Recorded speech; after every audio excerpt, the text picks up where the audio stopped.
Welcome to the IVM Podcast Network.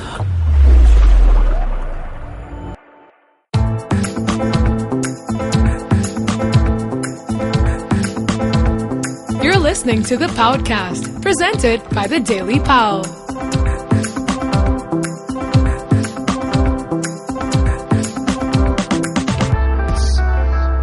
This is Pranuti. And Amit. And we're from the dailypow.com, a Bombay-specific food and culture website. And this is our weekly podcast, The Podcast. Now today there's just Amit and me. Our third partner, Purva, is missing in action. She's on assignment, actually working, not on holiday. Yeah, for once she's not on holiday. Well, today we are going to be talking to Ayaz Sheikh, who runs the Instagram handle Chilia Chai. And Chilia Chai is all about documenting contemporary Muslim culture in Bombay. And this is an installment of Metro Station in which we talk about city history and news. So stay tuned for Metro Station. Metro Station. So today we have with us Ayaz Sheikh, who runs the Instagram handle Chilia Chai, in which he documents contemporary Muslim culture in Bombay. Ayaz is a journalist and he has a film column with the Indian Express. So Ayaz, tell us why you started this Instagram account. I mean, I came across it a few days ago and I was quite fascinated. And it sort of reminded me of accounts like, Everyday Middle East and Everyday Iran, which sort of try and show a different aspect of a culture's community. The idea being to suggest that there's more to Middle Eastern culture than what you see in the popular press. So why did you decide to start this? And when did you start it? I am fairly new to Instagram. So until about a month ago, I had no idea what Instagram was. I'm a journalist by profession. Basically, the idea for Chilia Chai was to document modernity among Muslims. Now, modernity and Muslims are kind of oxymoron for many people because, they think that it's a backward religion and, there is really no modernity. But because I come from that part of town, I grew up in Baikalla. My father still has 2 properties there. So I spent a lot of time in the Muslim mohallas. And I realized that these young people, they need to be documented. They have a lot more on their mind. Of course, they are, as I started talking to them, I also realized that, there are, problems on many levels. There is an identity crisis, which is both external and internal. Basically, Muslims going through internal struggles. Are you talking about sort of the young Muslims? Yeah, a lot of young Muslims, especially in areas like Baikalla, Mazgaon. They are also victims of opportunities. So there's a problem on multiple levels. One was, I thought, an interesting, fascinating aspect was the internal conflict and the external conflict. Now, when I say modernity also, I just don't mean modernity of clothes or outer appearance, It's also modernity of the mind, right, which I wanted to capture through this. Which is why you'll see I'm covering people from all backgrounds, like if you go to, say, a Muslim in Marine Drive or Malabar Hill, they really don't have any stories to tell. Right. What is more fascinating is when I have a girl from Mumra who's learning Japanese. She was one of my posts. And it's fascinating because, she comes from Mumra where people used to tease her. Yeah, and I have this picture open on my phone right now. I was going to ask you about her. Her name is Tasneem Ansari. Yes. She's 27 years old and she's a Japanese translator. So, I mean, how do you come across your subjects? See, one thing that has taught me as a journalist is that you need to have your ear to the ground, meet people, especially because I have a lot of connections there. My school is there, my college is there. Okay. So, who are these people in Mumra?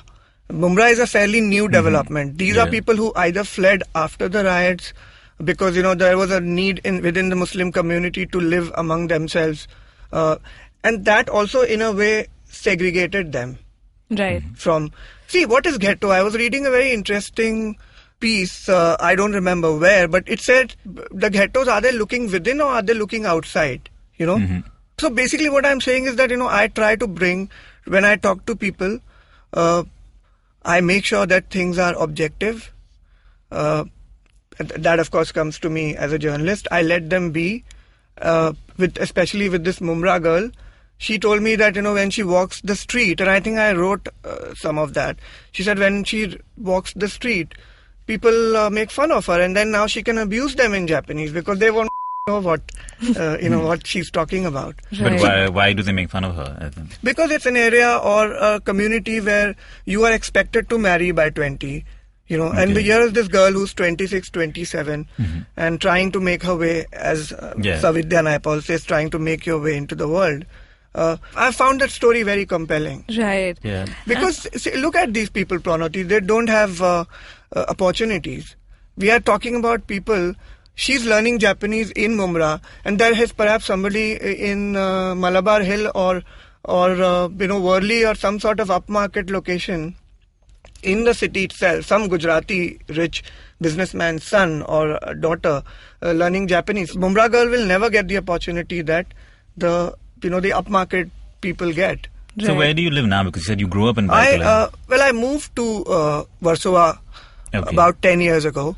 Okay. And this was before Warsaw had been Bollywoodized. But that comes in handy being a Bollywood journalist, I'm sure. Well, it does, but they've also changed the place completely. It wasn't what it used to be. Okay. Well, tell us, we've had this conversation earlier, but tell us why you've called your Instagram handle Chilya Chai. And I thought really it could have been called, we were asking whether it's inspired by any others.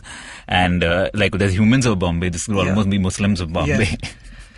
No, because I wanted to call it Chilya Chai because Chilya Chai is symbolic of that part of the city.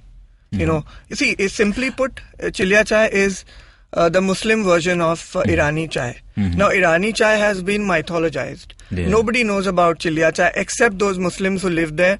So it becomes, Chilya Chai is greater than itself, the name. I'll tell you why. Because and Chilya is a specific community, right? It is a community, but I am talking about a particular... Irani is a community too, but they came up with this milky tea. The Chilya Chai is a similar version of...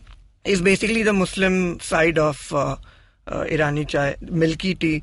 People go there, sit in restaurants for hours on end before Bombay got consumed by coffee shop culture.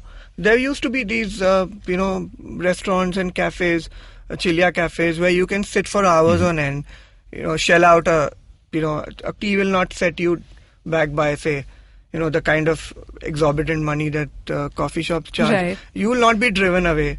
You can have intellectual conversations. People like Manto spent a lot of time at Sarvi, which is nothing but kind of a Chilya Chai. So it encourages. Except that the bonding. Sarvi owners are from Iran. Yeah, but it's that kind of concept. And maybe you just cafe. like alliteration. Yes. Chilya Chai. Yeah, it's a lovely. But basically it's a place where Muslim boys born.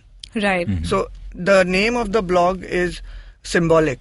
Okay. So when you were growing up in the Baikala area, did you go to a lot of these Chilya cafes? Do you have a particular favorite?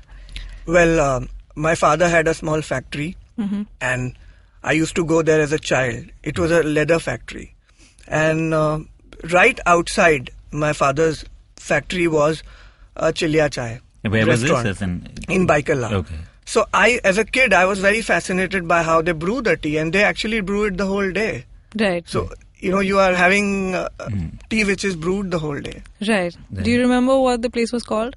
It's too far back. Okay. And it doesn't exist anymore. See, that whole area has gone down for redevelopment. So the building that my father's factory was in has also gone down. Okay. So unfortunately, many of those places don't exist anymore. Okay. Yeah. Okay. Was there something that particularly inspired you? Because we were talking a little bit earlier, and one of the reasons that you were inspired to do this was the fact that all these areas are being transformed, right? I mean, completely redeveloped. You don't see. At the same time, there's that constant sort of talking about the whole idea of modernity. Like when you take the whole Bhindi Bazaar sort of redevelopment, right? I mean, the idea is to make that place less congested, to make it better for the people who sort of are living there. But then you go back to the whole, like we're talking about how the increasing ghettoization of the community. So was there something that sort of triggered you to finally do this? Because you said you hadn't heard of Instagram. I mean, you didn't choose to sort of do any other sort of chronicling, do a blog or something, but you were just inspired to start this? It's fairly new, right? It's just a couple of months old. Yes. The trigger really was to tell stories from a particular community, which has often been overlooked. And especially now that there's so much discourse around Islam. I travel quite frequently abroad. I have an Arabic name. So these are some of the things that made me, come up with this blog, because we are, I see myself as a Maharashtrian. I see myself as an Indian Muslim. Yeah. I recently came back from Dubai, who would definitely won't accept you as one of their own. So this is your country and this is where you live. And Muslims are an important part of not only Bombay, but look at Muhammad Ali Road, where all the Bombay progressive artists painted. So all your Hussain, Tayyab. But just going back to this point about redevelopment, like this Bhindi Bazaar area, for example, which you're familiar with, it's over the next few years, it's going to change radically.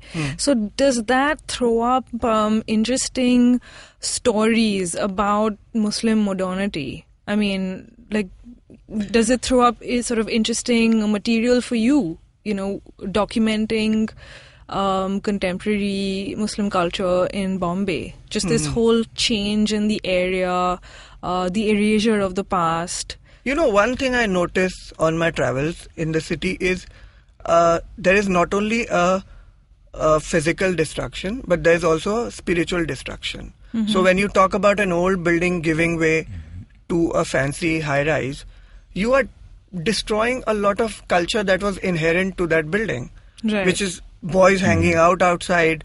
Look at it affects you in smaller ways. Your kids are now shut in your flats. They don't go out. They don't get a place to play. When they don't get a place to play, look at the kind of upbringing they might have as opposed to what we had. Right. So a lot of these things are coming up. Like I have a girl from Bhindi Bazaar, from Mazgaon actually, who wears a burqa and goes to fashion events. Okay. Yeah. And also, to say, sort of chronicling the culture of the community, but the community itself is not homogenous. I mean, everybody, it's very sort of simplistic to say, but you sort of take an effort to sort of show the different communities within the larger community and try and sort of, tell people that there's not just one Muslim culture, right? There are multiple. Yes, there is a lot of variety even within Muslims. You try to club them. See, non-Muslims who do not have much experience of being with Muslims seem to, like with Arabs. You might think that, are Arabs only from Dubai? Are they only from Qatar? Are they only from Saudis? No, there's much more, an older culture involved. There's Iran, Iraq, there are so many things. Palestine, you can go to so many places. Similarly, can you homogenize America? No, you can't. You can't do that with Europe either. Right. So Muslims also that way have, a lot of variety within them. There are different stories, which is why I keep, of course, the blog is more youth driven. Right. Because, these are the young people who are going to take the community and the city and the state and the country forward. But you can also have modernity in older people. Yeah. Right. And I'm trying to bring that out as well. Yeah. The idea is to basically create a platform where you can delve deeper into the Muslim identity and psyche and have them, rather than you sitting on judgment, have them answer some of the questions that we have. Right. So, so most of your pictures have a longish caption, and the caption is usually a quote. So what is the question that you often ask your sometimes characters? I just observe them. Sometimes I go to a story with a very specific angle. Right. Like for instance, my recent post was on this guy who runs a factory, who's taken over the reins from his father recently. And he's talking to me only about embroidery and creativity, and he has connected that. When we go to stores and stuff, I'm sure you guys had this experience, and we often wonder how these clothes were made. Now, a lot of these clothes and embroideries are by Muslim artisans. So I asked him specifically about that, and he had a very interesting answer. He took it back to the Prophet, and he said the Prophet used to sew and darn and, embroider his own clothes. So Right. that was fascinating. So these are some of the interesting answers Yeah. you will get when you talk to these people. Right. Okay. And he said, creativity is It's almost inherited. spiritual for him Yes. and his father. Yes. Yeah. But do you find that because you're trying to, like you said, try to give a voice to these people, but as a journalist, do you not see these stories being covered in the mainstream press, or do you think that they're underrepresented, or do you think that the discourse is purely seen from a political angle? The city newspapers for Muslims, for us, the city newspapers, the Muslims are only a minor detail, right? If you really want to know who represents them in a way, it's the Urdu newspapers. And of course, that's again another tragedy, because Urdu is not the language only of Muslims. Right. It's a language of this country. It was born here. But because, predominantly it's the Muslim population that reads and write Urdu, that, the burden is not on the Urdu newspapers alone. Of course, there are no great reports coming out in newspapers on this community. I don't think so. Yes, newspapers and tabloids are interested in the crime angle of things. Right. Though it must be said that I think only the Times of India has a dedicated reporter who writes about Muslim culture in the city, Mohammad Wajiuddin, who's been writing for years about Muslims in Bombay. Yeah. But in general, you're right. I mean, there's very little coverage. That is because, you don't send out your reporters to these areas. These stories are not perhaps...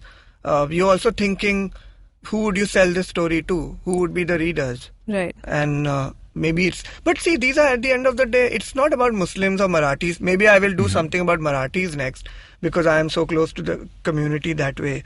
But what I was trying to say was that, so I was going from the JJ Bridge with my editor, and he asked me, he said, I'm fascinated by the people who live there. So a lot of people, it's just a number or statistics. So I was trying to give a face to that statistic. Right. Right. So, With your Instagram. with these stories, and stories. and most of these people are Mumbaikars. They are passionate about the city. They live in the city. They contribute to the economy of the city, and they belong to the city. Yeah. And I mean, it's interesting you talk about the JJ flyover, because when it was built, a lot of people commented about how the flyover had ghettoized the Muslim community. It's sort of just, you're literally bypassing like this entire, I mean, it was a very swath of congested area, yeah. but the fact is that before you had to go through it. So you had to engage with that area in some way. And this way you were just going over it. So for many people, the only engagement with that area was during Ramzan, when people go there to eat food. I mean, what you're trying to do is go under the flyover and tell the street stories. Yes. And also in those little homes, I have a friend who works in a very big airline, and he always has these pictures from London, Paris, New York, all those places. But he goes back to a very small house. So I'm always interested in these kind of stories, that he's modern, but he goes back to a really tiny, small house. And what is it like to share that house with a number of people? What is going through your mind? And what all... and of course he can't afford a house. That's another tragedy of the city. You can't, so you are forced to live in your circumstances, make peace with your fate. So a lot of things come up when you talk to these people. So for me, it's a social project, it's a political project, because at the end of the day, Muslims are politically marginalized that way. There is no representation. I recently voted yesterday, and there are no options. Although, Muslim candidates are only fielded in Muslim-dominated pockets. And look at the options you have, Gauli's daughter or somebody's, So these are some of the options we have. And so I don't know how, that's the tragedy of the political marginalization. Okay. Cool. Okay, thanks so much, Ayaz, so for being much. on the show. It was great talking to you. And the Instagram handle is Chilya Chai, which is CHILIYACHAI. Yeah. So please follow Chilya Chai. And if you guys get some time, please go visit one of these cafes and get a cup of tea and sit there. And I'm sure you will not be driven out. Cool. So we'll see you next week. For more on what's happening in this city, read thedailypow.com. Also subscribe to our newsletter on the website. Follow us on Facebook, Twitter, and Instagram. We're The Daily Pow. And you can find this podcast on the Indus Vox Media SoundCloud page, as well as iTunes, Stitcher, and TuneIn.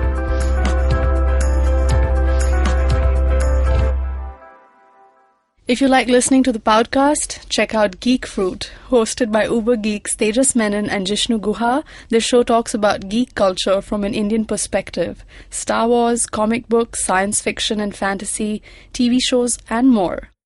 Hey man, just help me out, man. I need some podcasts, man. I haven't had a fix in a week. Just need some.